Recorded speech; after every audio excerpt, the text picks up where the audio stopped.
안녕하세요. 저는 김영아라고 합니다. 오늘 저는 디아스포라, 이주의 시대를 이해하는 프리즘이라는 제목으로 여러분께 이야기를 드리려고 하는데요. 저는 아시아 평화를 향한 이주라는 단체에서 일을 하고 있습니다. MAP, MAP이라고도 흔히 부르는데 Migration to Asia Peace라는 단어에서 MAP을 따왔습니다. 이 단체는 한국을 찾아온 비자발적인 이주자인 난민을 지원하는 일을 하고 있고요. 또 난민과 함께 한국 시민들을 만나서 자신들의 목소리를 직접 들려주는 활동들도 하고 있거든요. 그런데 제가 왜 디아스포라라는 주제를 가지고 여러분들께 또 이야기를 하게 되었을까요? 저희는 매일 쓰는 용어는 난민이고 강제 이주이고 그리고 국제보호가 필요하다라는 말들을 하고 있어요. 하지만 난민에 대해서 사람들에게 얘기를 할 때 자주 디아스포라라는 단어까지도 사용을 하게 되는 것 같습니다. 또 영화제에서 많은 영화제들이 한국에 있는데 이 영화제들에서 난민 그리고 비자발적인 이주를 경험하는 다른 종류의 이주민들의 이야기를 많은 서사로 풀어내고 있고 우리 시민들의 감각을 이렇게 일깨워주고 있는데요. 저도 그런 영화제들을 찾아가다 보면 디아스포라라는 용어를 또 접하게 되는 것 같아요. 특히 인천에서 하고 있는 디아스포라 영화제는 저에게 있어서 그런 영화들을 찾을 수 있는 소중한 자원이 되고 있습니다. 한국에서 난민 지원하는 시민단체들도 난민 영화제라는 것을 하고 있어요. 비록 아주 작은 영화제이지만 난민들의 이야기가 영화로 만들어져 있고 이제 그것들을 시민들이 보면 난민들에 대한 수용에 대해서 반대하시는 분들이 많은데 다른 생각을 하실 수 있는 기회를 갖지 않을까 기대하고 있습니다. 그런데 안타깝게도 한국에서 만들어진 난민 영화는 거의 없어요. 그래서 항상 결국은 다른 나라에서 만들어진 난민의 이야기를 가져와서 영화제에서 선보이고 있고요. 하지만 다른 영화제를 가게 되면 디아스포라 영화제나 DMZ 영화제 그리고 다른 많은 국제 영화제들을 가게 되면 국내에서만 보더라도 다양한 영화들이 만들어지고 있고 이주민들의 이야기를 풀어내고 있고 또 이주민 당사자들이 영화 제작이나 영화 연기에 참여하시는 것들을 볼 수가 있거든요. 언젠가는 난민들도 디아스포라로서 혹은 한국에서 오랫동안 거주하는 이주민으로서 영화를 만드는데 만들고 제작하고 또 사람들에게 소개하는 활동에 언젠가는 참여하게 될 것을 또 기대하고 있습니다. 제가 난민을 항상 만나고 지원하는 사람으로서 제가 경험한 디아스포라를 여러분께 오늘 소개해드리면서 또 동시에 일반적으로 학계나 그리고 사회학에서 어떻게 디아스포라 개념이 통용되고 있는지도 말씀드리도록 하겠습니다. 제가 아주 가까운 동생 친구에게 물어봤어요. 혹시 디아스포라가 뭔지 아니? 그런데 모른다는 거예요. 노마드인가? 이 정도로 말을 하더라고요. 아니 디아스포라 영화제도 있고 다양한 컨텐츠들이 있는데 디아스포라가 뭔지 몰라? 라고 제가 되물었거든요. 생각보다 사람들이 디아스포라라는 용어는 이렇게 익숙해하지 않은 것 같아서 저도 좀 놀랐습니다. 그래서 좀 찾아보았는데요. 알고 보니 학자들도 디아스포라 개념이 너무 크다는 나머지 어떻게 사용해야 할지 의견이 분분하고 다양한 연구가 이루어지고 있더라고요. 하지만 어떻게 그 원형이 시작되는지 알아보도록 하겠습니다. 일단 디아스포라는 우리가 영어이지만 그 기원은 그리스어에서 시작됩니다. 디아스페리엔이라는 단어인데요. 이 단어는 씨앗을 심다, 씨를 흩뿌리다라는 뜻을 가지고 있어요. 처음에 그리스인들이 엄청난 큰 제국을 만든 적이 있었습니다. 알렉산더 대왕도 기억을 하실 거고요. 그리스 반도뿐만 아니라 그 주변의 유럽 그리고 북유럽, 흑해까지 거의 400여 개의 식민지를 만들었거든요. 그때는 그리스인들이 오히려 정복자로서 지배 계급을 형성을 했고 다양한 도시 국가들을 건설을 했습니다. 그때는 국가가 아주 부흥을 하고 있던 시기였죠. 처음부터 디아스포라가 여러분이 생각하시는 것처럼 뭔가 우울한 성격은 아니었던 것입니다. 하지만 시간이 흘러서 그 도시 국가들이 다른 제국의 침입을 받아서 멸망을 하게 되고 그 사람들이 다시 이산을 하게 되고 또 역사를 거치고 근대, 현대 역사를 거치면서 그리스인들은 국가가 없어지는 경험을 하기도 하고 다양한 정치적, 경제적 이주로 유럽뿐만 아니라 심지어 캐나다, 미국까지도 이주를 하는 경험을 하게 됩니다. 그래서 우리는 그리스에서 비롯된 디아스포라를 이야기를 하게 됐을 때 국가의 흥망성쇠를 말하지 않을 수가 없고, 아, 디아스포라는 개념은 국가와 사람들과의 관계가 뗄 수 없는 거구나 라는 생각을 하게 됩니다. 그리스 디아스포라 다음으로는 유대인의 디아스포라를 들 수 있겠습니다. 성경에서 접해서 많은 분들이 익숙하실 거라고 생각되는데요. 기원전 6세기 신바빌로니아에 의해 정복당한 유대인들이 바빌론으로 끌려가는 장면입니다. 이 사진을 보면, 이 페인팅을 보면 오늘날 자기의 나라를 전쟁 때문에 혹은 박해 때문에 떠나는 피난 행렬들과 매우 흡사한 모습이라고 보여집니다. 이런 정복에 의한 혹은 전쟁에 의한 이런 이상 같은 경우는 유형, 추방, 이산, 학살, 그리고 다른 민족의 노예가 되는 경험, 또 지배와 배제를 받는 경험, 폭력과 조롱을 항시 당해야 하고 시간이 지나면 포섭이 될 수도 있지만 그래도 결국 타자화되는 경험들 같은 것과 연관이 됩니다. 지금 우리가 생각하고 있는 디아스포라가 우울하다, 그리고 민족의 고통과 연결되어 있다라는 상식과 부합됩니다.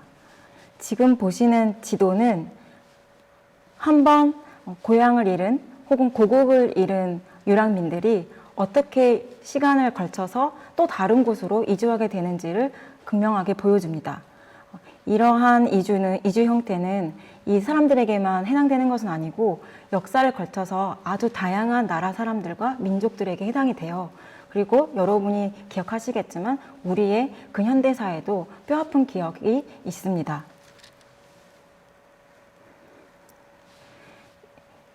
이러한 역사적인 경험은 전통적인 디아스포라 개념을 만들어냈는데요. 전통적인 디아스포라 개념에서는 세 가지 것에 집중을 하고 있습니다. 어떻게, 누가, 왜 흩어지게 되었는가, 그리고 어디로 갔는가, 곧 이산 과정, 그리고 어떤 이산 집단, 특히 민족이 되겠죠. 그리고 이산되어 정착한 곳이 어디인가를 보게 됩니다. 하지만 시간이 지나면서 현대적인 의미가 발전되기 시작하는데요. 그러나 오늘날 일반적으로 쓰이는 디아스포라 개념은 특정 민족, 국적 집단에 집중을 하지 않고 지금 보여지는 화면에 있는 정의와 같이 집단의 성격에 집중을 하고 있습니다. A degree of national or cultural or linguistic awareness. 즉, 자신들이 떠난 출신국의 국적 혹은 민족성이나 문화, 그리고 언어적으로 얼마나 기억을 하고 있는가, 얼마나 애착하고 있는가에 대해서 집중하고 있습니다. 다음으로는 디아스포라 정의에서 자발적 이주와 비자발적 이주의 개념을 분리시키게 돼요. 보시는 정의에서는 Connection between a post-migration, including refugee population and a place of origin이라고 적혀져 있는데요. 여기 난민이 들어가 있잖아요.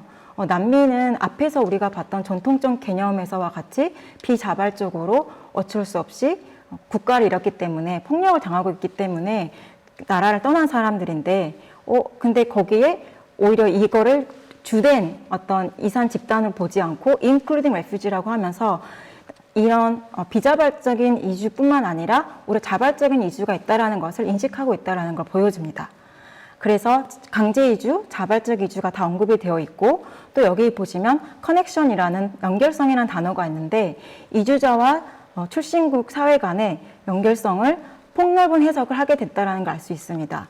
또 그리고 그 연결성이 반드시 어떤 우리가 믿는 것과 같이 피로 연결되어 있어서 그 연결성이 반드시 주어지는 것이 아니라 오히려 2세대, 3세대로 가게 되면서 그 연결성이 상상되어져야 하고 또 교육받아야 되고 또 갖기 노력해야 하는 것이 될 수도 있다는 것을 암시합니다.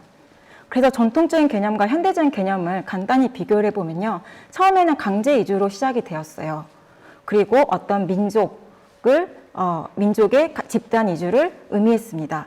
그리고 이 사람들의 이주는 언젠가는 전국적으로 자신의 나라나 자신 살던 땅으로 돌아가야 되는 즉 귀환해야 되는 것으로 여겨지곤 했습니다. 그렇기 때문에 지금 살고 있는 정착국에서 사회적으로 통합이 되거나 그리고 그들이 통합될 수 있도록 제도적으로 정책적으로 어떤 장치가 마련돼야 한다. 이런 것에 대한 관념은 부족했던 것이죠. 하지만 현대적 개념으로 넘어오면서 강제 이주뿐만 아니라 자발적 이주가 더해지고 즉 좋은 직장을 찾아서 혹은 결혼을 위해서 혹은 유학 등 같은 것을 통해서 자발적으로 이주할 수 있다는 것을 보여줍니다. 그리고 집단으로 이주하는 것이 아니라 자연히 개인의 목적을 위해서 이주를 할 수 있다는 것이고 또 가족이 함께 이주할 수 있다는 것을 보여줍니다. 그리고 이 사람들이 이주를 하고 나서는 반드시 고향으로 귀환해야 되는 것은 아니고 그곳에 쭉 살 수 있다는 걸 보여주고 자기가 속해 있는 지역과 그리고 또 자기 고국에 있는 친족 그리고 혹은 제3국에 있는 자신들의 친족이나 민족과 함께 네트워크를 발생시킬 수 있다는 것을 인지하게 됩니다. 돌아가지 않아도 연결될 수 있고 그 연결성이 강화될 수도 있는 상태가 온 것이고요. 그리고 정착국에서 시민권이나 혹은 영주권을 획득해서 자기 나라로 돌아갔다가 다시 또 지금 살고 있는 국가로 돌아올 수 있는 그런 환경이 만들어진 것입니다.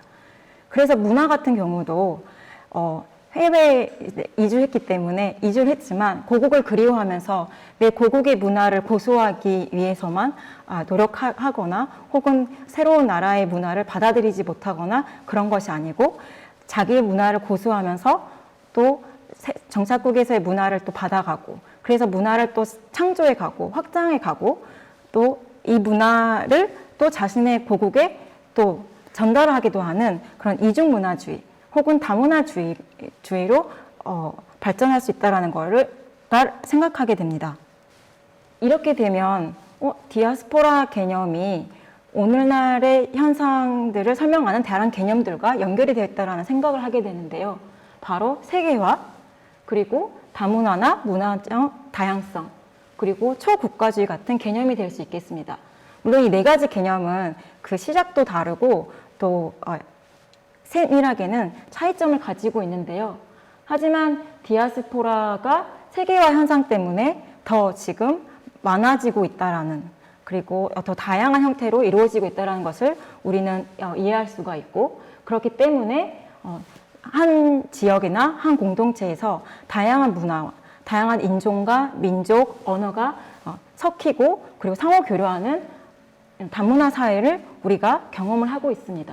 그리고 이 사람들이 각기 그냥 한 공간에서 자기 문화만 가지고 살고 있는 게 아니라 그 국가에서 주변에 있는 사람들과 상호작용을 하면서 동시에 교통, 통신의 발전으로 자신의 고국과 연결이 되어서 국경을 건너지 않고도 국경을 건너서 초국가적으로 연결되어 있는 그런 상황을 우리는 사실 경험을 하고 있습니다.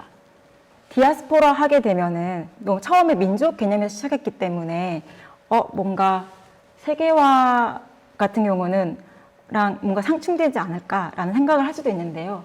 세계화 하게 되면은 어떤 문화나 생각, 사람들, 그리고 물자 이 이동이 아주 많아지고 또 자유스러워지면서 오히려 어떤 국가성이나 민족성 이런 것들이 개인의 정체성에서 약화될 수도 있다고 생각을 하잖아요. 그렇게 되면 디아스포라에서는 어떤 민족성이 강화되는 전통적인 개념의 디아스포라에서는 지금 현재의 세계화의 개념과는 상충이 될 수도 있겠지요. 하지만 오늘날 디아스포라는 이제는 자기가 살고 있는 곳에서 문화 다양성을 경험을 하고 있고 또 자기가 초국가적으로 연결되어 있는 경험을 하면서 다른 존재로 우리와 함께 살고 있습니다. 그래서 코엔이라는 학자는 디아스포라를 이런 5가지 유형으로 나눠보기도 했어요. 애정 같은 경우는 유대인 팔레스타인처럼 희생자의 디아스포라가 있고 또 지금 우리가 세계화 이야기를 했는데 신자유적인 세계화를 이루어내면서 노동시장에서 자기 나라에서만 일을 하는 게 아니라 다른 나라에 가서 노동하는 사람들이 많은데요.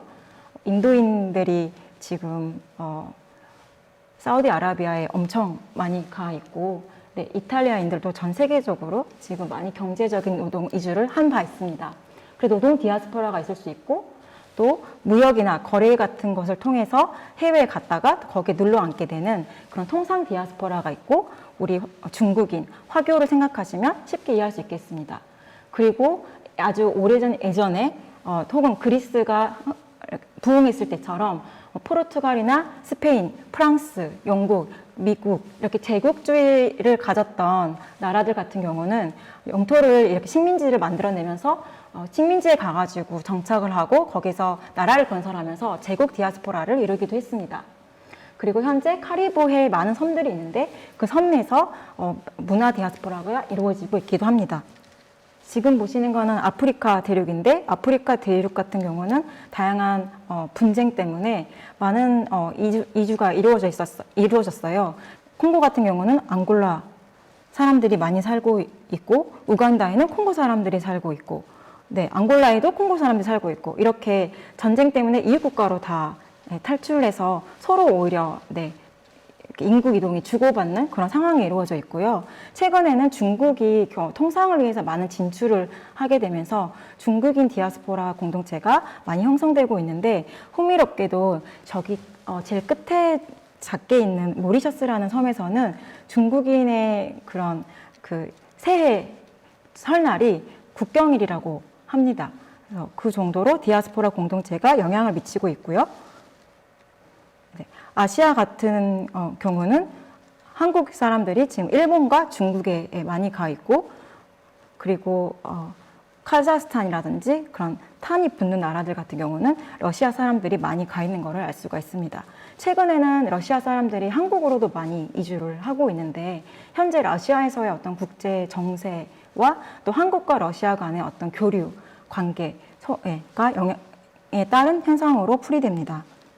그리고 우리가 예멘 때문에 잘 알고 있는 이 아라비아 반도에서는 동아프리카에서 많은 난민이 발생을 해서 이 사우디아라비아 반도에 많이 와 있는데요. 예를 들면 예멘에는 소말리아 난민들이 있고, 에티오피아 난민들이 있고, 또 다른 나라들에서 난민들이 많이 살고 있습니다. 하지만 우리가 알다시피 여기서도 난민이 많이 발생을 해서 지금 전 세계로 다시 이산되고 있는 상황이거든요. 그래서 한 나라에서 새로운 디아스포라 공동체를 맞이하기도 하지만 그 나라에서 지금 다시 이산을 하게 되어서 다른 나라에 가서 또 디아스포라 공동체를 만드는 현상이 지금 되고 있습니다. 그리고 사우디아라비아 같은 이런 부국 같은 경우는 다른 나라에서 많은 이주 노동자가 와서 가사노동을 한다거나 그런 제조업에서 일을 하고 있는데요. 대표적으로는 인도가 있습니다. 그리고 아시아에서 네팔 같은 경우도 다른 나라에 가서 많은 경제 노동을 하고 있고, 베트남 그리고 필리핀 같은 경우도 다른 이제 동아시아라든지 북아메리카까지 가서 가사노동을 하는 여성의 이주가 계속 지속되고 있습니다. 마지막으로 한국의 디아스포라를 보도록 하겠습니다. 지금 전체 지도를 보시면 한국이 얼마나 많은 나라에 가서 공동체를 이루어서 살고 있는가를 알 수가 있는데요. 가장 많이 가 있는 곳으로는 역시 중국, 미국, 일본이 되겠습니다. 저는 궁금했어요. 어떻게 한국 사람들이 다 나라를 떠나게 됐는지. 그런데 그거는 이제 너무 오래된 과거의 이야기가 되었고, 저는 여기에 남아있고 저희 부모 세대, 저희 할아버지 세대도 한국에서 계속 거주를 하셨던 분이어서 저희 친족 안에서는 다른 나라로 이주한 사람이 없거든요. 그래서 그 사람들이 어떤 경험을 하고 어떻게 정착을 하는지 직접적으로 들을 수 있는 기회가 없었습니다. 하지만 제가 개인적으로 자발적으로 이주를 해서 유학을 간 경험이 있었고, 캐나다라는 곳에서 다양한 한국 이주민들을 만나게 됐는데요. 거기서 사람들을 만나면서 알게 된 것은 많이 한국을 그리워한다라는 것이었어요. 그래서 여전히 한국과 같은 문화를 만들어서 살고 있었죠. 동문회도 하고, 네, 당연히 동문회 하는 게 제일 재밌었는데, 네, 그리고 월드컵 때는 한국을 응원을 하고 그 도시에서 한국을 응원하는 문화를 또 전파를 하기도 하고요. 그런데 자국을 그렇게 향해서 이런 사랑 혹은 그리움을 항상 이렇게 갖고 있었지만, 정작 그 도시, 그 나라나 그리고 여러 되게 큰 도시에서는 한국 문학이라든지 한국 대중문화를 접하기는 어려웠어요. 저는 제가 다니던 학교에서 책을 빌려서 제가 아르바이트를 하던 일식 식당의 사장님 부부에게 이런 책들을 계속 빌려다 줬던 경험이 있습니다. 제가 다녔던 학교는 연구로 유명한 학교에서 책이 굉장히 많았는데 동아시아 도서관 섹션이 따로 있었어요. 아예 한 층에. 그렇게 가면 중국, 일본, 한국 책들이 많이 있었는데요. 그런데 한국 책은 중국, 일본의 책과 비교했을 때 턱없이 모자랐어요. 자료도 굉장히 부족했고 종류도 없었고 고작 있었다면은 한국 기독교 이주 역사, 네, 북미로의 기독교 이주 역사 이 정도가 있었어요. 그래서 제가 거기서 찾고 찾아서 문학 작품들을 찾아내서 이런 한국에 20년 전에 이주를 해왔던 이민자 분들에게 제가 책을 빌려다 주었던 경험이 있습니다. 지금은 시대가 많이 변했고 K 문화가 전 세계로 뻗어나가고 있고 그리고 통신이 더욱더 발달해서 지금 동시간대에 문화 컨텐츠를 소비하고 있고 이제는 뭐 책이 아니라 이북으로도 우리의 문학을 접할 수 있게 되었지만 아주 오랜 기간 동안 일단 자신의 고국을 떠나게 되면 문화적으로 굉장히 외떨어진 상태가 된다라는 것을 저는 21세기에도 경험을 했었던 것이고요. 그래서 그때는 이 도시에 한국 도서관을 지으면 너무 좋겠다 이런 생각을 했었어요. 근데 당시만 해도 한국 정부가 그 캐나다에서의 그 도시와 관계가 그렇게 활발하지는 않았던 모양입니다. 제가 그런 경험을 하고 나서 한국에 돌아왔는데 한국에서 오히려 난민을 만나서 일을 하게 된 거예요. 그리고 난민을 만나서 제가 아시아 여행을 하게 되었어요. 왜냐하면 아시아 지역에서 난민이 굉장히 많이 발생을 하고 있고 한국은 아시아 국가이기 때문에 역시 한국에서도 많은 아시아 난민들이 디아스포라로 살고 있거든요. 그래서 저는 미얀마 난민들을 만났고 정치 난민, 소수 난민, 그리고 뭐 다른 정체성, 소수적 정체성을 가진 난민들을 만났습니다. 그리고 또 방글라데시의 소수 민족들이 난민으로 살고 있는 것을 알게 되었어요. 그 분들을 만나고 나서 부탁을 받았습니다. 내 고향에 가주라. 자기는 갈 수 없지만 한국인 친구가, 한국인 주민이 자기 나라 가서 자신들이 어떤 곳에 살다 왔는지, 그리고 왜 와야만 했는지, 그리고 자신들이 떠난 지 지금 뭐 10년, 20년이 넘었지만 지금도 어떤 일이 벌어지고 있는지를 알아주면 좋겠다라는 바람으로 저를 이렇게 가달라고 부탁을 하신 거죠. 근데 제가 그 미얀마, 태국, 방글라데시 이런 나라를 돌면서 다양한 민족들, 소수 민족들, 또 난민 상태가 되어 있는 이 사람들을 만났어요. 근데 제가 만나고 와서 오자마자 한국에 와가지고 한 일은 인천에 있는 월미도를 갔습니다. 인천 월미도에는 한국 이민사 박물관이 있어요. 만들어진 지 오래되었는데 한적합니다. 언젠가 여러분이 꼭 가보시면 좋겠는데요.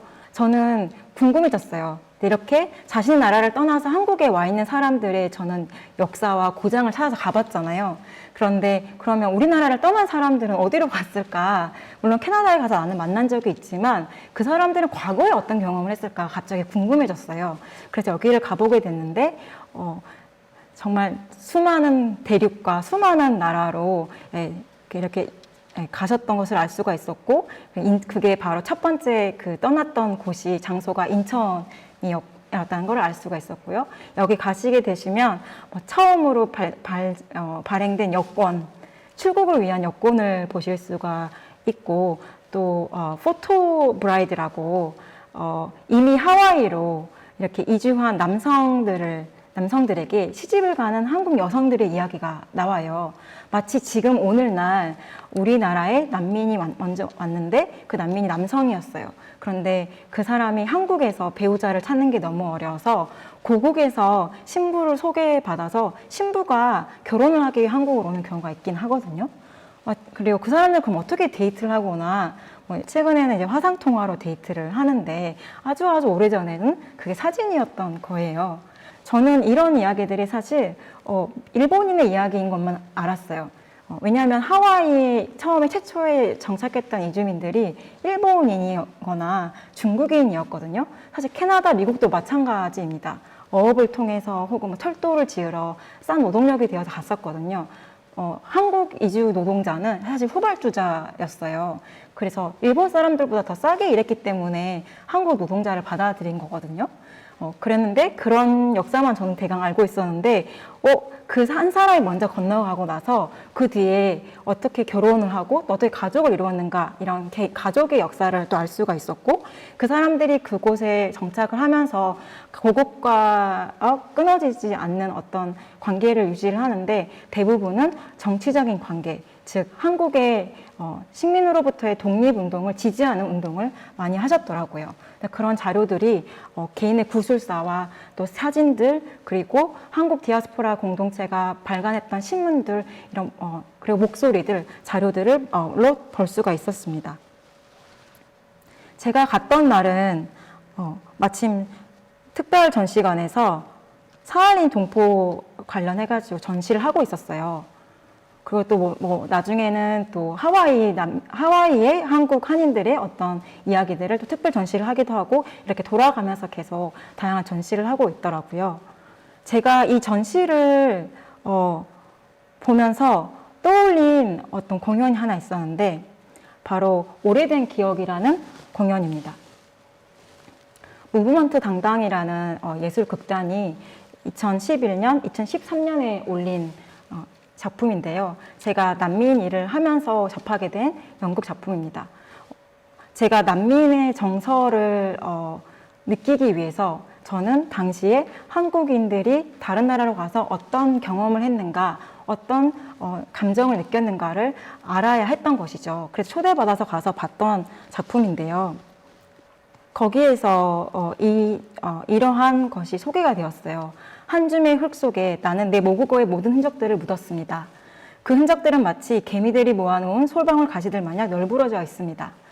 제가 이러한 연극을 보고 깊이 반성을 했었는데 제가 당시 다양한 난민들을 만나면서 한국말을 잘 못하는 난민분들을 좀 타박을 한 경험이 있습니다. 한국에서 살아남으려면 한국말을 해야 된다. 그래야 당신도 한국 사회에 적응할 수가 있고 당신의 가족을 이룰 수가 있고 또 당신이 어떤 다른 사람으로부터 권리 침해를 당하거나 착취를 당하지 않는다 라면서 말이죠. 그런데 제가 이제 우리나라 선조들이 다른 나라에 가서 그리고 한 일생을 살면서 처음에는 중국어, 러시아어, 다른 말들을 일본어, 이런 세 가지 언어들 그리고 또 거기서 또 이주를 했으면 영어, 남미에서 하는 포르투기스어, 스페인어, 이런 말들을 계속 배워야 하는 그런 우리나라 민족의 경험을 듣고는 제가 아차 싶었던 거예요. 제가 이런 경험을 하고 나서 난민분들을 만나서 하게 된 일들이 있습니다. 제가 소개하게 된 난민 공동체는 김포에서 거주하고 있는 준머 공동체인데요. 이 사람들은 방글라데시에서 소수민족으로 살고 있습니다. 벵갈리 민족이 아니고 약간 몽골 계통이고 그리고 산악지대라는 특별한 지형적인 조건에서 살고 있어서 오히려 영국이 그 나라를 지배했을 때는 산림지대를 보호한다는 명목하에 이 소수민족들이 다수 벵갈족으로부터 보호가 되었어요. 하지만 영국이 이제 물러나고 나서 그 지역이 독립을 하고 또 그 지역이 서파키스탄으로부터 또 독립을 하고 하면서 이 사람들도 전쟁에 휩쓸리게 되고 또 독립운동을 하게 되고 그러면서 박해를 받게 되고 그러면 결국은 한국까지 난민이 되어서 오게 된 것입니다. 이 사람들은 매년 4월이 되면 자신들의 설날을 축제로 만들고 있는데 그게 지금은 현재 지역 축제가 되었어요. 제가 거길 가서 그 사람들과 함께 그들의 전통 옷을 입고 춤을 추고 음식을 만들어서 한국 시민들을 만나서 대접을 하고 그랬습니다. 그런데 이 사람들의 이야기가 사실은 아주 오래된 이야기입니다. 1994년에 최초의 한 남성이 그 김포에 정착을 한 거예요. 지금 한강 신도시가 있는 곳인데 그 전에는 거기가 허허벌판 들판이었거든요. 굉장히 낙후하고 이렇게 시골 같은 지역이었어요. 그런데 이 사람들은 지금 20년이 넘는 기간 동안 지금 김포가 어떻게 발전하는지를 보아가면서 그리고 김포의 발전에 기여를 하면서 정착을 하고 있습니다. 제가 이 사진전을 그래서 이 공동체와 함께 하게 됐는데요. 오래된 이유 1994라고 되어 있고, 이거를 했을 때가 2015년인데 이 아까 모든 이런 경험을 하고 나서요, 한국 이주민 박물관 갔다 와서 이 공동체와 만나서 저희가 회의를 했거든요. 그 당시 공동체가 갖고 있던 고민이 있었어요. 우리가 최초의 사람이 1994년에 왔고, 그리고 하지만 다수로 옮게 된 것은 2002년 월드컵 이후이다. 그때 2000년대서야 다양한 이주 노동자들이 한국에 와게 되는데, 그때 섞어서 오시기도 했던 거죠.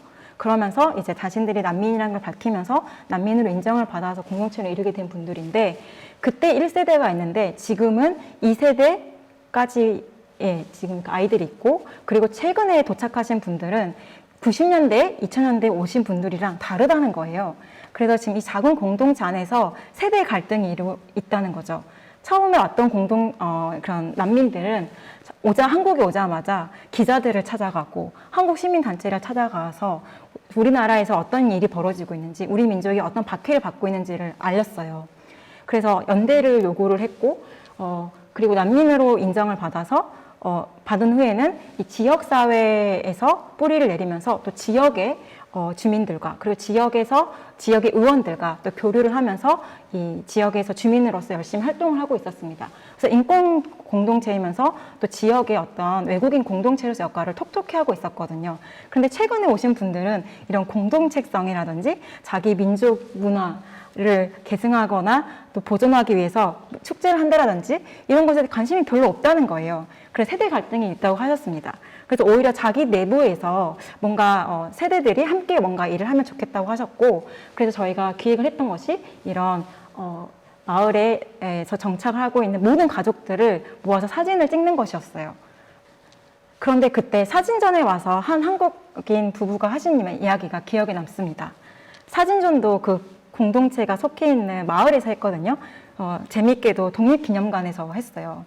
태극기가 전시되어 있는 방에서 잠시 빌려가지고 이 전시를 했었는데, 그 동네 분들이 하시는 말씀이 어머, 어느 시골에 사는 외국인 사람들인가 봐 라고 하셨어요. 네, 바로 자신들과 같은 도로를 쓰고 같은 아파트 단지에서 살고 있는, 같은 학교에 자신들 자녀를 보내고 있는 이웃이라는 걸 모르시는 거예요. 20년이 넘게 살았는데. 네, 그래서 매우 안타깝지만 또 다른 새로운 기회를 만든다는 생각을 하게 된 경험이 있습니다. 그런데 이 사람들이, 저는 난민 공동체로만 계속 이 사람들을 대우하는데 2017년이 되면, 네, 17년이 되면 저에게 자신들이 디아스포라 포럼을 하겠다는 겁니다. 그래서 저는 사실 디아스포라라는 개념을 2017년부터 공부를 하게 됐습니다. 난민을 통해서요.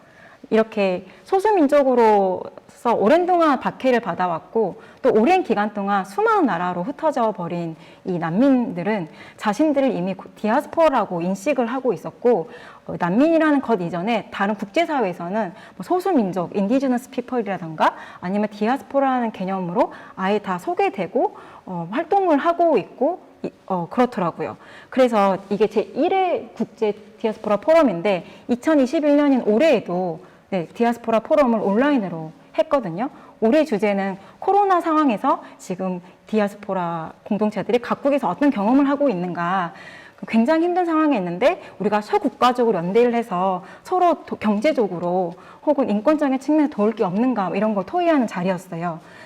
1회에서 같은 경우는 시의원이 사회를 보고 있고, 그리고 제일 끝에 있으신 분이 한국에서 난민으로 계신 분이고, 그 옆에 있으신 분은 프랑스에서 난민으로 계신 분이시고, 네, 그리고 저기 프랑스 분은 그 난민과 결혼을 하신 프랑스 국민, 네, 이시고, 제가 통역인으로 있고, 네, 또 그리고 인도에 있는 또 디아스포라입니다.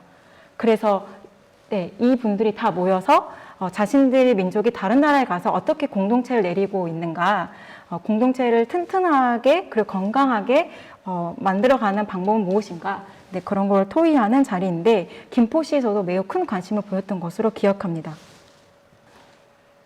2017년 제1회 준머 국제 디아스포라 포럼이 있었다고 말씀드렸는데요. 이 아이디어를 어디서 받았나 생각을 해봤더니 2016년에 김포시에서 한민족 디아스포라 포럼을 했던 거예요. 난민 공동체가 김포시에서 행사를 주관하는 이런 한민족 디아스포라 포럼에 참가를 하고 나서 한민족이 어떻게 지금 한민족 디아스포라가 지금 현재 오늘날 어떻게 이 김포라는 작은 도시에서 다시 만나고 있고, 김포에서 거주하고 있는 한국 국민들이 다른 나라에 있는 이 동포분들을 초대해서 포럼을 열고 있고, 그리고 한반도 평화를 같이 논의하는 것들을 경험을 한 것이죠. 여러 세션이 있었는데 가장 주목을 받지 못했던 세션에 제가 참가를 같이 했었는데요. 제가 이주민 센터로부터 의뢰를 받았어요. 김포에 사실 다양한 디아스포라가 살고 있다. 그 디아스포라의 이야기를 같이 담고 싶다라고 하셨어요. 왜냐하면 다른 세션들은 다 고려인 디아스포라, 중국인 디아스포라 이런 이야기가 많이 있었고, 특히 고려인 디아스포라들의 참여가 굉장히 두드러졌습니다. 현지에서도 오시고, 그리고 지금 김포시에서 거주하시는 분들이 활약이 매우 컸어요. 배경인 즉슨 김포에는 지금 아까 사할린 동포분들처럼 고려인들이 이제 고향에 귀환하셔서 이제 여생을 나머지를 보내고 계신 분들이 많이 있거든요. 그래서 그게 가능했습니다. 그런데 저희가 운영했던 세션에서는 다른 배경, 이주 배경을 가진 분들이 참여를 했어요. 일단 탈북민. 김포시에도 260여 명 이상의 탈북민이 살고 있습니다. 우즈베키스탄에서 오신 우리가 뭐 고려인이라고 부를 수 있는 제2세, 거의 3세대 분이 계셨어요. 그리고 지금 아까 제가 말씀드린 준머 난민 분이 계셨습니다. 이 네 분이 다 한국 국적을 가지고 있습니다. 그리고 주민으로서 매우 열심히 살고 계시고, 또 공동체를 만들어서 지역사회에 엄청난 공헌을 하고 계세요. 이 사람들을 제가 다 따로따로 만나서 인터뷰를 하고, 이분들의 이주 역사를 짧은 영상에 담고, 그리고 처음 만나는 자리에서 이 네 분이 공통의 주제로 디아스포라의 희노애락이라는 주제로 이야기를 나누었습니다. 그러면서 많은 공통점을 발견을 하고, 또 김포시에서 주민으로 살면서 자신들이 어떤 역사를 다시 쓰고 있는가, 창조하고 있는가에 대해서 많은 이야기를 나누셨고, 2016년 이러고 있는데 2021년 제가 봄에 이 분들을 만날 수 있는 기회가 있었는데, 이주민 센터에 갔더니 이 세 분이 거기서 다른 분들을 다 도와주는 상담 봉사를 하고 계시더라고요. 그래서 제가 너무 놀랬던 기억이 있습니다. 이렇게 저는 난민을 통해서 오히려 디아스포라를 인식을 하게 되고, 한국인 디아스포라의 역사적 경험을 찾아보게 되었고, 또 한국에서 디아스포라를 형성해 살고 있는 난민 공동체를 또 관찰을 하게 되었는데요. 제가 소개시켜드린 방글라데시 소수민족 디아스포라만 있는 게 아니라 모든 난민들이 사실 디아스포라를 사실 이루고 있고, 그거를 인식하고 있어요. 자기를 디아스포라라고 불러요. 말리 디아스포라, 비아프라 디아스포라, 민족 이름으로 나이지리아 사람들인데 에티오피안 디아스포라, 이렇게 다 부르고 있는 것을 알 수 있습니다. 그런데 지금은 이제 넘어가야 될 것 같아요. 근데 우리가 이렇게 디아스포라가 있다는 거는 알겠는데, 그러면 이것도 문화적 다양성을 우리가 알자는 것이냐, 아니면 이게 다문화주의를 또 얘기를 하는 것이냐, 이렇게 생각하실 수 있는데요. 좀 더 다른 식으로 왜 디아스포라 이야기하고 있는지 접근해 보도록 하겠습니다. 공동체가 혹은 이주민들이 자신들을 디아스포라고 명명하기도 하지만 국가나 기관이 디아스포라를 외부적으로 정의를 하기도 합니다. 심지어 글로벌, 그리고 아니면 어떤 아시아나 이런 아프리카 지역, 이렇게 지역 같은 곳, 그리고 각 국가 기관이 디아스포라를 개념을 정의를 하고 있는데요. 예를 들어보겠습니다. 예를 들면 월드뱅크 같은 경우는, 세계은행은 디아스포라를 해외에서 출생한 인구라고 정의하고 있습니다. 1세대 후손은 포함시키진 않고 있어요. 그리고 아프리카 연합 같은 경우는 아프리카 디아스포라는 용어를 만들었는데, 아프리카의 뿌리를 갖고 있는 사람을 디아스포라라고 합니다. 또 아프리카 대륙의 발전에 기여하고자 하는 사람이라면 누구든지 디아스포라라고 부르고 있습니다. 이렇게 뉴스를 찾아보시면 외교부라든지 아니면 경제 관련된 부처가 디아스포라들을 초대해가지고 회의를 하고 있고, 디아스포라를 이렇게 기념하고 축하하는 행사를, 국가적인 행사를 하는 것들을 많이 볼 수가 있는데, 디아스포라들의 경제적인 기여, 투자를 기대하고 있다는 걸 알 수가 있죠. 이거는 아프리카뿐만 아니라 인도에서도 마찬가지인데요. 전 세계에서 송금, 해외에서 디아스포라가 보내는 송금을 가장 많이 받는 나라 중 하나가 인도이거든요. 그래서 인도에서는 아예 거의 국경일처럼 마치 이렇게 돌아오진 않지만 떠난 우리들의 동포의 날이라고 이름을 붙여서 또 행사를 대대적으로 개최를 하고 있습니다. 스코틀랜드나 아일랜드 같은 경우는 매우 흥미로운데요. 아일랜드 사람들이 감자 기군으로 우리가 생각하는 타이타닉 배를 타고 이렇게 북아메리카로 가서 미국에 가서 보스턴이라든지 뉴욕에 거주하고 이런 것들은 아마 많은 영화를 통해 상업 영화를 통해서도 알고 계실 거예요. 근데 이런 스코틀랜드나 아일랜드 사람들은 매우 작은 섬나라이고 인구가 매우 적거든요. 근데 이 사람들이 이상하고 나서 오히려 다른 나라에서 인구가 매우 늘었어요. 몇 배로. 거의 5배 이상 이렇게 늘었는데, 그래서 스코틀랜드 같은 경우는 뭐라고 하냐면 혈통이랑 관계가 없다. 우리 물론 많이 늘었지만 그것보다 더 욕심을 내는 거예요. 왜냐하면 자신들에게 도움이 되는 존재이니까요. 스코틀랜드에 특별한 애정을 갖는 사람이라면 여행자나 사업가, 유학생 모두 우리 디아스포라다라고 제도적으로 정의를 내리고 있습니다. 한국 같은 경우는 어떨까요? 한국은 디아스포라라는 개념을 적용하고 있지 않아요. 그래서 아마 시민분들이 많이 모르시는 것 같은데 우리는 동포, 재외 동포라고 부르고 있습니다. 한국에서는 2가지로 정의를 하고 있는데요. 대한민국 국민인데 지금 해외에 나가서 장기 체류하거나 아니면 그곳에 영주권을 취득한 사람이라고 하고 있고, 재외국민이라고 부르죠. 혹은 국적에 관계없이 거기서 아예 이제 국적을 받고 살고 있는데 한국 국적이 이제 없지만 한민족의 혈통을 가지고 있는 사람, 이렇게 하고 있어요.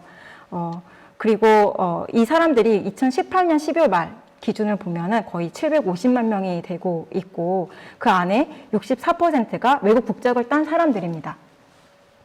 그래서 한국 같은 경우도 코리안 디아스포라라고 하면서 이미 학계에서도 그리고 국제사회 정치에서도 많이 인식이 되고 있는데요. 한국에서는 이제 그러한 것들을 인식을 하고 재외동포라는 이름으로 이들을 외교통상부가 이제 인식을 해서 이 사람들을 어떻게 관계를 맺을까, 이 사람들과 어떻게 공공외교를 할까 고민을 하기에 이른 것이죠. 하지만 안타깝게도 처음부터 모든 재외동포들에게 외국 국적 동포들에게 똑같은 처우를 한 것은 아니고요. 뭔가 그 사람들이 지금 현재 처하고 있는 국가가 얼마나 강성한가에 따라서 미국, 캐나다, 이런 거, 혹은 유럽에서 살고 있는 동포분들에게는 한국과 이런 왕래가 굉장히 자유롭게 해주었지만 오히려 아주 가깝게 살고 있는 중국, 일본, 그리고 구소련 국가들, 특히 민족의 아픈 경험 때문에 최초의 그런 이산하셨던 세대 분들에게는 오히려 국경을 쉽게 열지 않은 그런 시간이 있었습니다. 최근에는 이런 것들이 많이 또 바뀌어서 좀 더 차별 없이 한국에서 디아스포라로서 정착을 하고 또 한국에서의 어떤 정체성과 그리고 그 자신들이 갖게 된 이주했을 때 갖게 된 어떤 중국인으로서 혹은 중앙아시아인으로서의 정체성들을 모두 함께 이렇게 자산으로 만들어서 이렇게 무역을 하고 또 이렇게 정치 사회적인 관계를 만들어내는 것들을 정부에서도 적극적으로 활용을 하는 모습입니다. 이렇게 보게 되면 결국 각 국가가 이제 자신들의 역사에서 자기 나라를 떠난 디아스포라를 오히려 자원으로 활용하고자 한다는 것을 알 수가 있고요. 한편으로는 정치적으로도 정치적인 아젠다를 이 사람들을 통해서 해외 국가에 전달을 하려고 합니다. 예를 들면 지금 미얀마 같은 경우는 2월 1일에 쿠데타가 있어서 다시 독재 상황이 되었는데요. 이것은 미국의 지금 국회의사당 앞에서 미국에 살고 있는 미얀마 디아스포라, 많은 분들이 사실 난민이거든요. 난민 출신의 디아스포라인데 이 사람들이 그 앞에서 자신들의 나라 상황을 알리는 활동을 하고 있는 것입니다. 그리고 이거는 2020년 작년 겨울에 제가 독일에서 가지고 사진인데요. 경향신문에서 가지고 왔습니다. 소녀상이 철거될 위기에 처했어요. 근데 그거를 막아낸 사람들이 있는데 독일에 살고 있는 한국 네, 한국의 동포 분들이신 거죠. 디아스포라가 독일의 시민사회와 연대를 하고 미디어와 정부에게 적극적으로 옹호 활동을 연대를 구하면서 결국 소녀상을 지켜낸 바 있습니다. 어떨 때는 국내 이슈를 그래서 이런 디아스포라들을 통해서 국제 이슈로 만들고 소녀상의 이야기가 단순히 우리가 일본에서 억압을 받았다 이런 일본에게 이제는 사과를 받아야겠다 뭐 이런 정치적인 목적보다는 이거는 전쟁에서의 성노예였다라는 어떤 담론 같은 경우도 이런 국제 사회에서 우리 디아스포라 한인 디아스포라 공동체가 적극적으로 연대했기 때문에 가능했던 것입니다.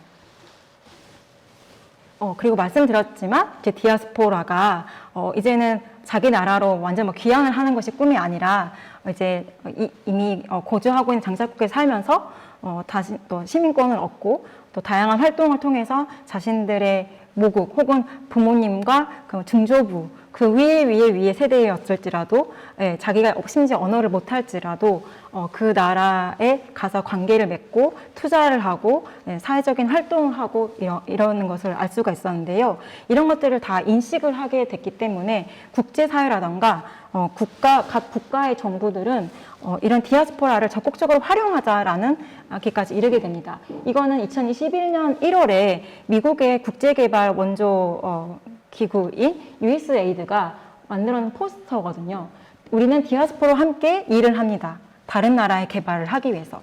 그런데 거기를 보면 디아스포라 역량을 쓰여놨어요. 보이시지 않겠지만 제가 짧게 말씀드리면 어떤 재난이 일어난다.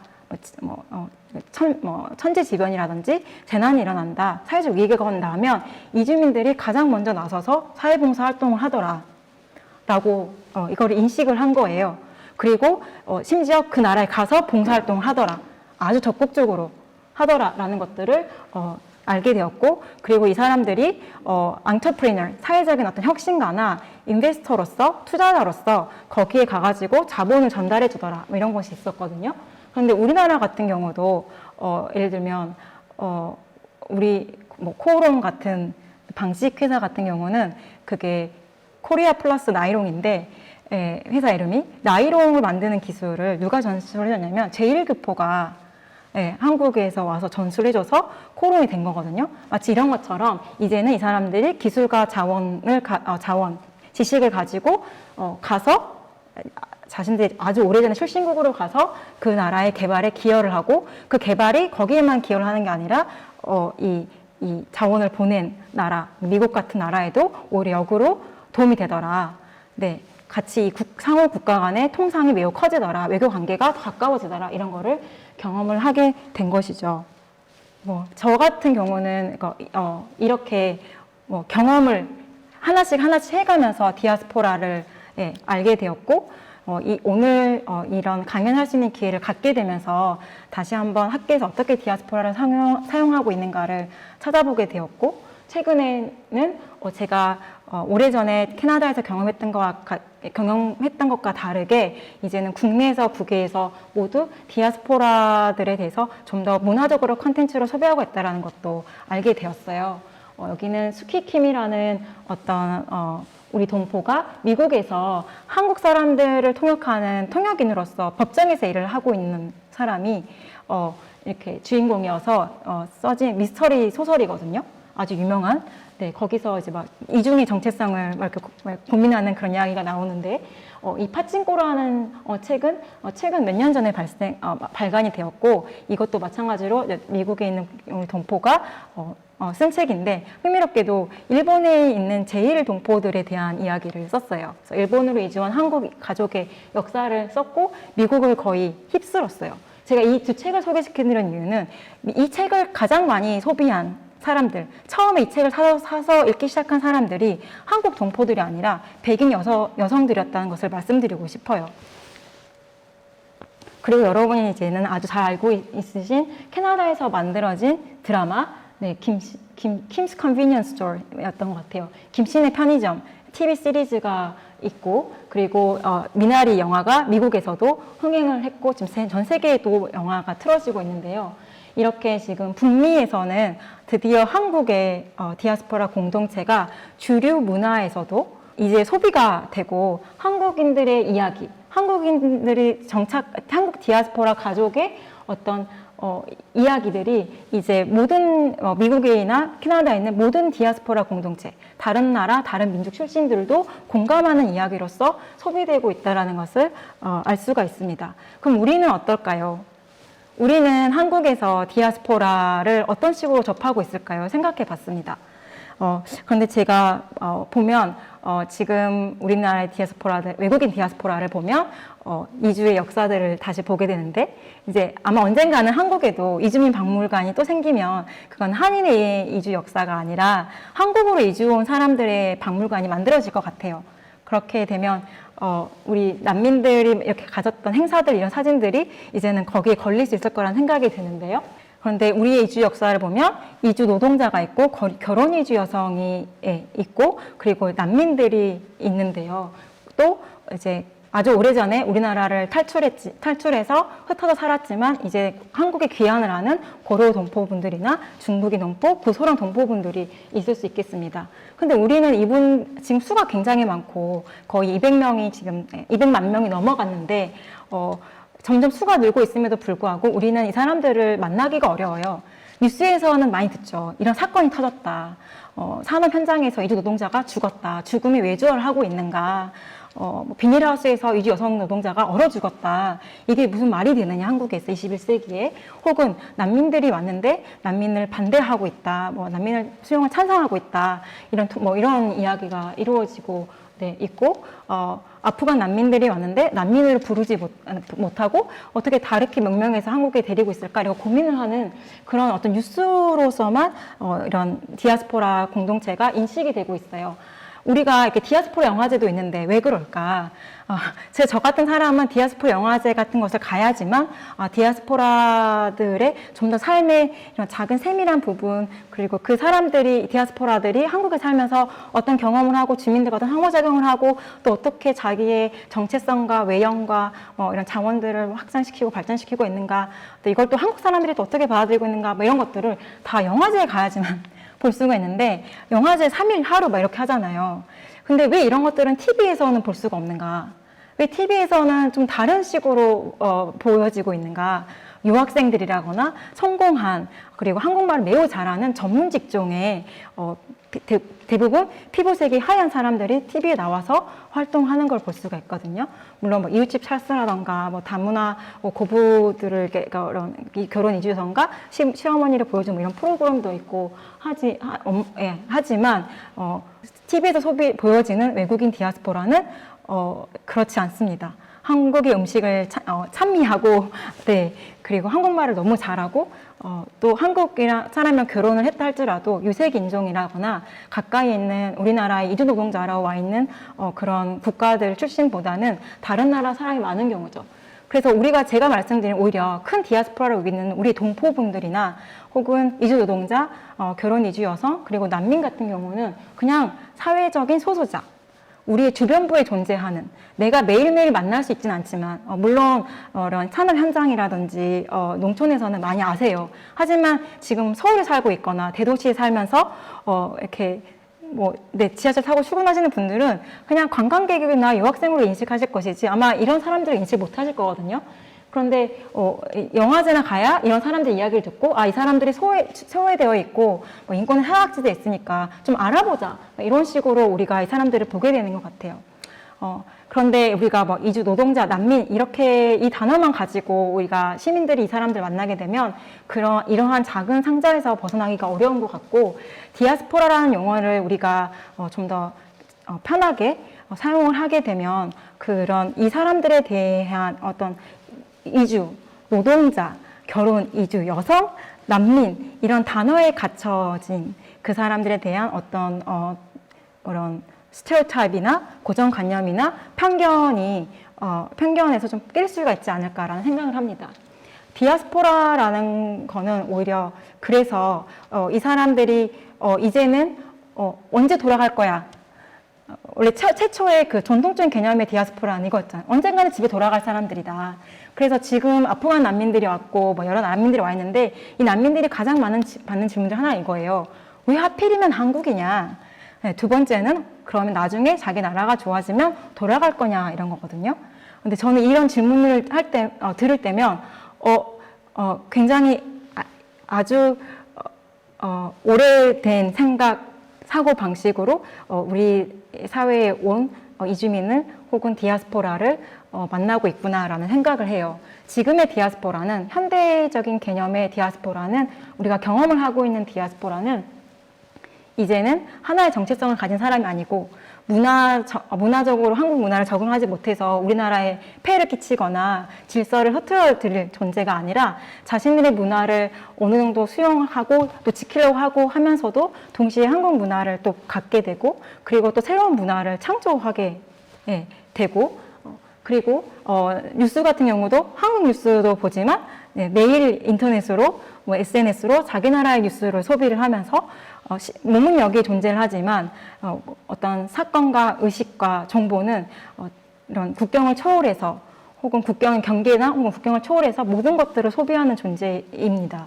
그리고 역할 같은 경우도 한국에서만 자기 동네에서만 역할을 하고 있는 게 아니라 이 사람이 그 자리에서 지역 사회뿐만 아니라 다른 자신들의 고국, 자기 부모의 고국, 그리고 또 다른 제3국에는 다른 자기의 그 디아스포라 공동체에게도 연결돼서 활동하고 있다는 것을 알 수가 있고요. 이제 그런 상황이기 때문에 우리가 이제 디아스포라 공동체를 한국에서 만날 때는 만나는 방법이 좀 달라야 되는 것 같고, 보는 시선도 좀 변해야 되는 것 같습니다.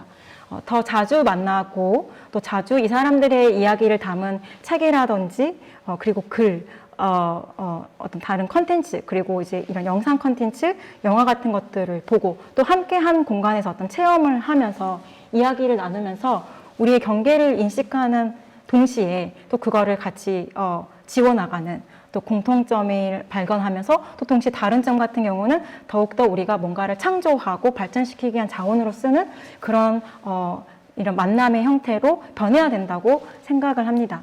제가 이 강연의 제목을 이주의 시대를 이해하는 프리즘으로서 디아스포라는 개념이 유용하다라는 제목으로 지었는데요. 지금의 이주는 자발적 이주와 비자발적 이주가 섞여 있어요. 처음에 우리가 그리스 디아스포라를 말할 때는 자발적 이주, 나라가 너무 부흥해서 다른 나라에 사람을 막 파견 보냈던 상황이고, 하지만 나중에 유대인 디아스포라를 이야기할 때는 민족의 어떤 뼈아픈 어떤 경험 때문에 다시 이산됐던 이야기를 들었었는데, 비자발적 이주를 들은 거죠.